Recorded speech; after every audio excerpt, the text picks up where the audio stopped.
Fala galera, beleza? Sejam bem-vindos aí a mais um vídeo no nosso canal. O vídeo de hoje a gente vai trocar uma ideia sobre o Rura 11, o Fiagro da Itaú Asset. Vamos ver como é que o fundo tá, dar uma olhada, uma acompanhada.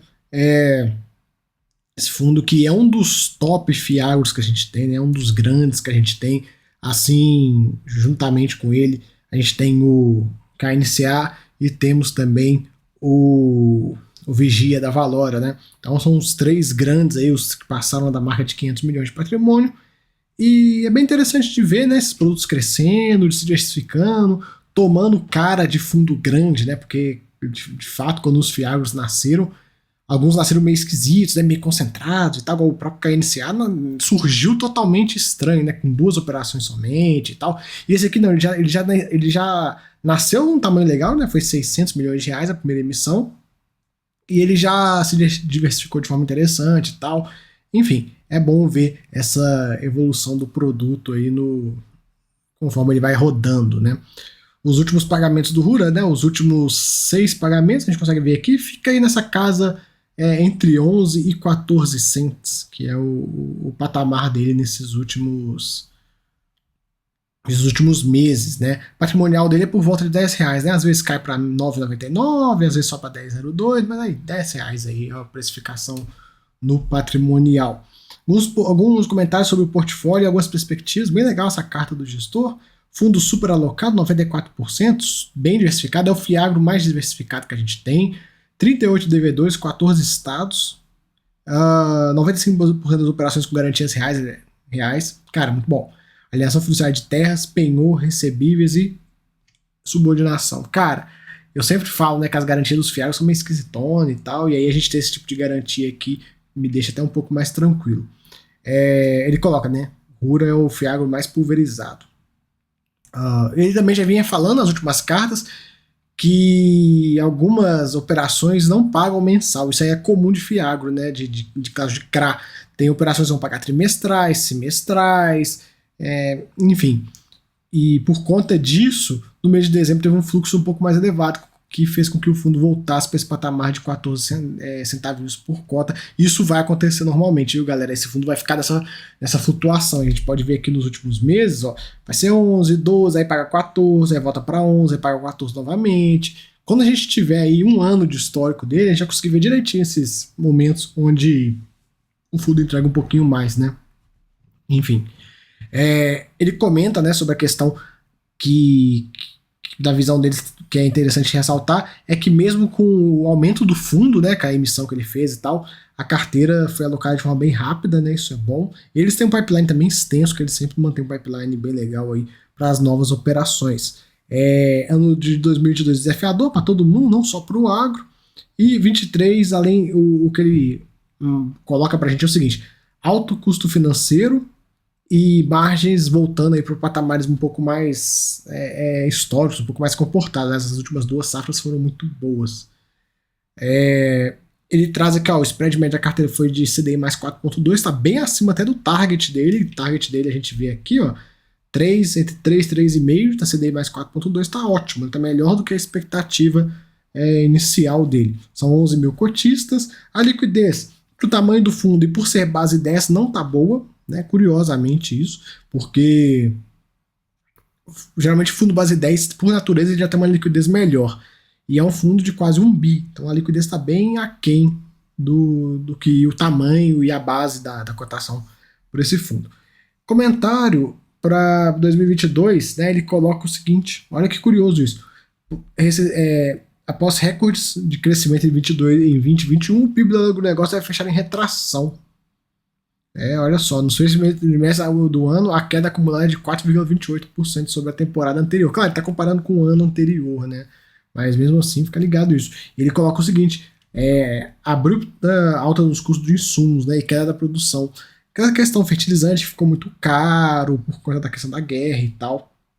A gente vê essa questão que impactou bastante, né? Aqui alguns gráficos de valores, a gente pode ver como é que soja está em patamares bem elevados. O milho também. Quem está sofrendo bastante é o algodão, que caiu nos últimos meses, caiu bem.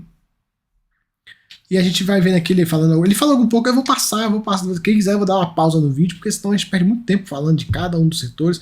Eu vou pegar só o que for ponto de legal da gente falar. Então ele coloca aqui o gráfico do boi gordo, também está bem alto, né, em relação a 19. Um pouco questão de spread e tudo mais, a gente passa por isso. Um ponto que eu vai destacar, ó, spread suíno, custo e preço, né? Olha só, o custo tá mais elevado que o preço, 11% negativo, ficar de olho nisso aí. O frango também, né? A questão do açúcar e etanol, esse ano foi bem complicado por conta daquela questão do semestre dos combustíveis, que jogou o preço da gasolina para baixo, deixando a gasolina num patamar muito barato frente ao etanol. Não vale a pena botar etanol.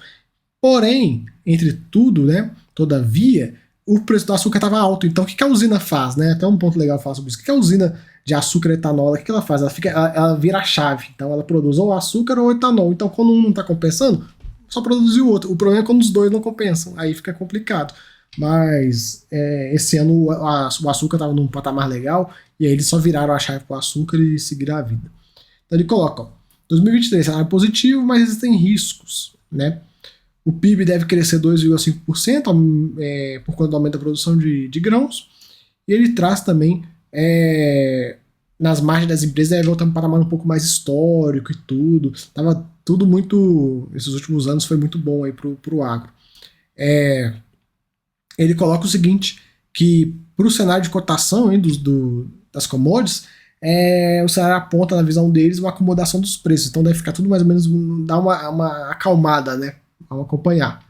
E o ponto principal é a questão do algodão, que eu já comentei com vocês, tem que ficar esperto com isso aqui, né? Que teve essa redução, teve uma redução do consumo, consequentemente no preço. Também a questão do risco climático faz parte. E na questão dos insumos, tem um ponto legal que os fertilizantes estão voltando a patamares do pré-guerra. Porém, esses patamares de preço do fertilizante não vai afetar essa safra atual, porque o pessoal já comprou o fertilizante lá atrás. Então, agora, só para a próxima safra, né? Aqui a questão da relação de troca, né, de soja e tonelada de, se não me engano, fertilizante, né? Ele mostra aqui como é que está a relação de troca e a gente vai acompanhando. Um ponto que ele traz aí de atenção é a fraca atividade econômica no Brasil. Ficar esperto com isso aí, né? Que vai limitar o espaço para as agroindústrias, né, para repassar os valores. E ele também traz a questão da política fiscal, vai fazer uma volatilidade cambial que vai fazer com que o produtor se dê bem, porque o cara que exporta ele se dá bem nessa história quando o câmbio fica mais fora do controle, digamos assim, né?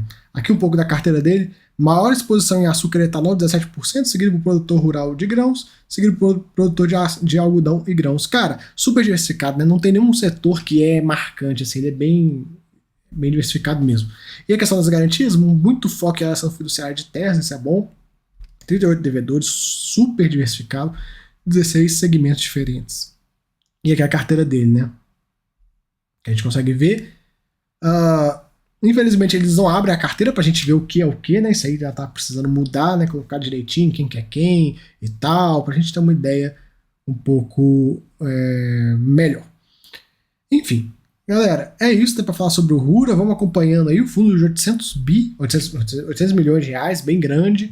E vamos ver no próximo ano agora, de 23, o que ele vai fazer, se ele vai crescer mais um pouquinho, como é que vai ser esse cenário pro agro, né? O ano tá só começando, tem muita coisa para acontecer ainda, beleza? Fica aí o vídeo, espero que vocês tenham gostado. Até a próxima. Fui!